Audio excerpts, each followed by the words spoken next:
90,000 hours, 1/3 of our lives, spent behind a desk. It's a sobering thought when you consider how much of our existence is dedicated to work. And what if our work doesn't bring any sense of fulfillment? What if the jobs we do are focused on efficiency, productivity, and profit margins without regard for our personal enjoyment? This is the harsh reality for many people in today's workforce, and it's time we start questioning whether this is how we want to spend our precious time. Companies have spent decades changing the work environment to increase worker productivity. But no matter how many open floor plans and hybrid work from home models they employ, we still spend 30 minutes in the morning chatting over a cup of coffee, trying to avoid the unfulfilling work waiting for us at our desks. Superficial changes to the work environment don't change the underlying problem. We can't change the work we do, but if we change how we interact with our work, then we can change how we feel about the tasks we're doing. How can we change the way we interact with work to make us happier? We can change the tools we use to do our work. Kelly Lambert, a neuroscientist at the University of Richmond, found that people engaged in hand-brain activities elicit positive mental feedback. She says we have to do tasks like knitting that take time, patience, and attention to detail to increase certain neurochemicals in our brain. I spoke with fine woodworkers who make a living working with their hands to understand what it was about woodworking that was so enjoyable. They told me that the process is just as important as the result. Using a well-tuned tool,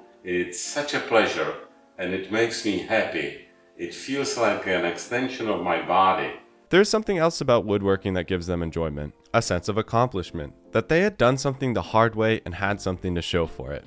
If we can make the work we do feel more like woodworking instead of an office, then we can feel more enjoyment every day. What interactions can I design in the office that not only incorporates tasks that take patience and attention to detail, but also have an enjoyable process and give you something to show for it? With my goals understood, I began looking at the most common office supplies.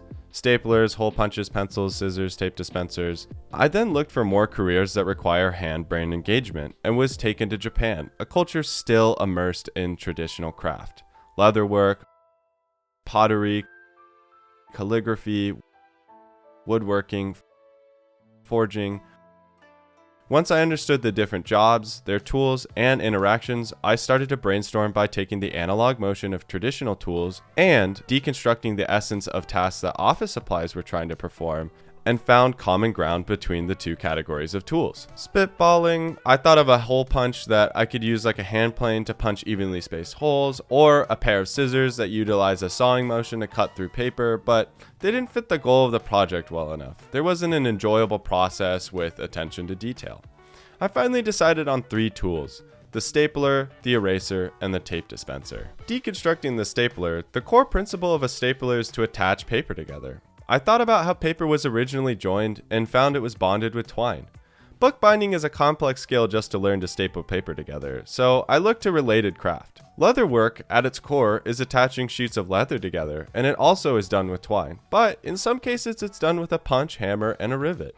In theory, leatherworking tools should work to staple paper together. The new process should take patience, attention to detail, be enjoyable, and leave you with a rivet in your paper, giving you a tangible item that rewards you for your extra effort. Deconstructing the eraser, the core principle of an eraser is to be pushed or pulled along paper to remove a mistake. The eraser is already in its original form. There is another way of removing mistakes, by covering them up, but that's already a product. So I thought about how to make it fulfill the other requirements. I remembered that one of the woodworkers had talked to me about how much he loved using his chisels. He gave himself little sculpture projects in between building furniture just to have an excuse to use chisels more. The action of chiseling at its core is pushing a blade across the surface of the wood to remove material. Using an eraser like a chisel should erase mistakes, take patience, attention to detail, and be pretty enjoyable. Deconstructing the tape dispenser, the core principle of a tape dispenser is to dispense regularly sized binding strips to join 2 things together. The tape is composed of 2 things: the adhesive and the plastic. So, tape can be made if you substitute the adhesive with liquid glue and replace the plastic with fabric or paper. I began testing each concept with rough functional prototypes to better understand the assumptions I had made. I decided that the stapler would use a leather riveting set, which included a die, anvil, and rivets, and my own hammer to rivet the papers together. When testing my homemade stapler, I learned that I needed to add a punch to make the holes for the rivets to go through. The tape dispenser would require users to tear a strip of paper and, using a brush, paint glue onto one side of the strip of paper, then stick it to the item being taped. I discovered that the glue retaining tray needed to be detachable to make cleanup easier, and a flat brush worked best to apply glue. As for the eraser, it implements a chisel with an eraser head that is used in unison with a paperweight to hold the paper in place while users hit the back of the chisel with a mallet.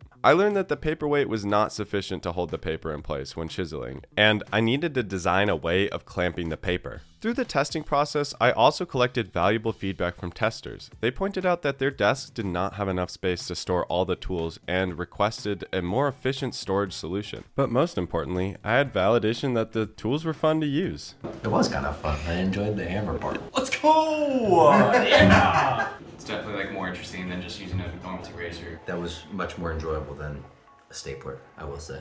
Once I had done all those tests, I needed to better understand the tools that I was designing. I went back to my original source of inspiration when finding the different craftsman jobs, Japan. Drawing on this inspiration, I began sketching my designs. This phase of the project required careful consideration for both form and function, as I sought to create tools that were not only aesthetically pleasing, but also practical and functional. When designing the stapler, I sketched multiple different looking hammers, punches, and anvils. To ensure that the design was not only visibly appealing, but also ergonomically sound, I experimented with cutting blocks of foam to get the proportions and feel of each tool. I tested all the concepts and learned valuable information on what the ideal form should be to feel comfortable and well proportioned. However, as I continued with the design process, I realized that there wasn't much consistency in the family of form. Additionally, people didn't like the way I chose to store the tools and felt like they could be better integrated with each other. So, I shifted my focus to consolidating the forms to be more cohesive with themselves and feel like one product rather than 5 separate tools. I realized I needed to scrap everything and decided to deconstruct and simplify each tool the same way I had with the office supplies. I had an epiphany when talking with my friend that the hammer for the stapler could realistically just be a stone.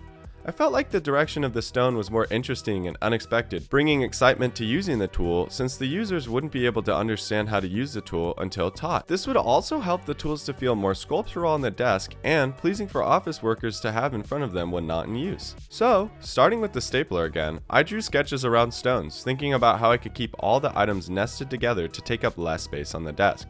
I first drew the stone as a centerpiece, with a base that held it and the punches with an anvil as the topper. I played with making the stone more round or more squared, shortening the form and elongating it, stacking things in different orders, and trying to nest the tools inside of each other. Once I felt like I had a strong direction, I moved to foam, again to dial in proportions and ergonomics. I ended up with this as my final direction.